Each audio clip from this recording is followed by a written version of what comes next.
You buy coffee with your debit card. The barista taps a screen. Money moves from your account to theirs. Simple transaction, except nothing actually moved. And the money you think you spent might not have existed 5 seconds before you paid. Most people believe banks are storage facilities. You deposit cash, they hold it, they lend some of it out, they give you access when you need it. That's the story we tell ourselves because it makes sense. It's clean. It's how piggy banks work. But commercial banks aren't piggy banks. Here's what actually happens. You walk into a bank and apply for a $30,000 car loan. The loan officer reviews your credit, checks your income, decides you're good for it. You sign papers. Then they open a spreadsheet and type $30,000 into your account. That's it. They didn't take $30,000 from someone else's account. They didn't crack open a vault. They didn't move cash from reserves.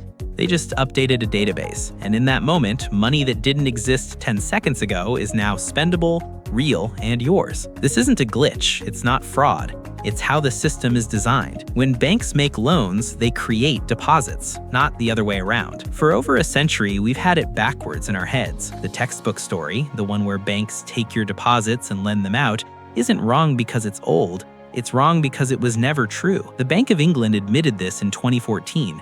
In a paper that should have been front-page news. They wrote, rather than banks receiving deposits when households save and then lending them out, bank lending creates deposits.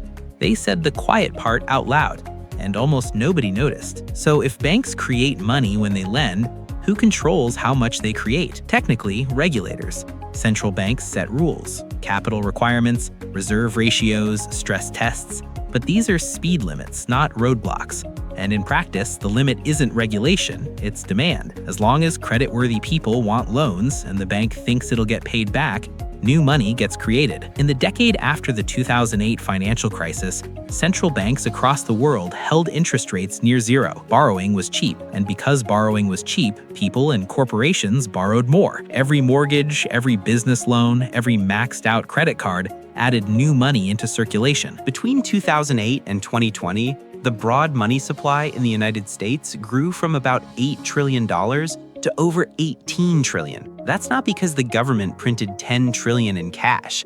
Most of it was created by banks typing numbers into accounts. Now here's the tension. Money created by loans has to be paid back with interest. That means the system requires perpetual growth. More loans tomorrow than today. More debt next year than this year. Because if lending stops, the money supply contracts.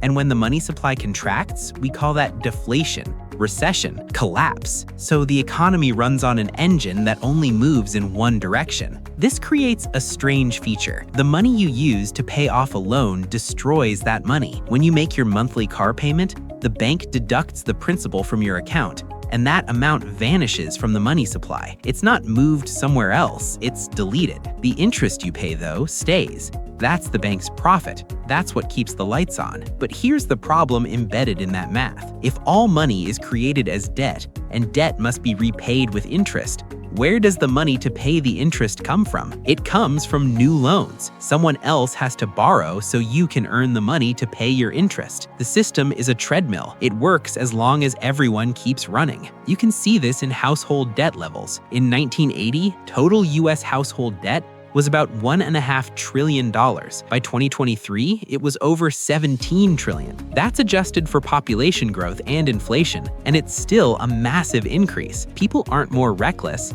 The system requires more debt to function. And here's the quiet absurdity. When you check your bank balance on your phone, you see a number. That number feels solid. It represents money you can spend, but it's not backed by cash in a vault. It's backed by a promise, the promise that the bank will honor that number when you want to use it. And that promise holds because everyone believes it at the same time. In 2007, customers of Northern Rock, a British bank, started to doubt the promise. They'd heard rumors the bank was in trouble, so they lined up to withdraw their money. The bank didn't have enough physical cash to meet the demand, not because they were criminal, but because no bank does. They never did. The system isn't built for everyone to want their money at once. Northern Rock collapsed. The government stepped in. Depositors were made whole, but the crack in the illusion was visible for a moment. Most of the time, we don't think about this. We swipe cards, transfer funds, pay bills. The system hums along invisibly, but every so often something breaks,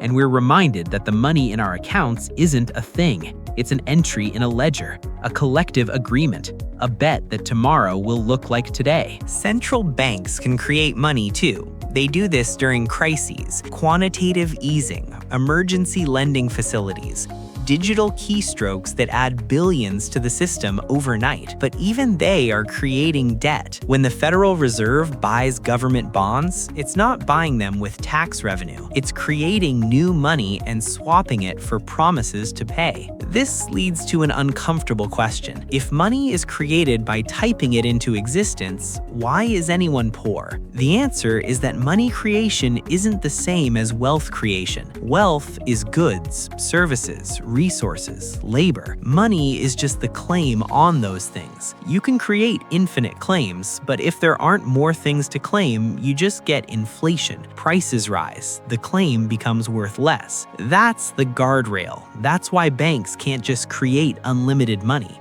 If they do, the currency loses value and the whole system destabilizes. But the line between enough money to keep the economy growing and so much money that it becomes worthless is thinner than most people realize.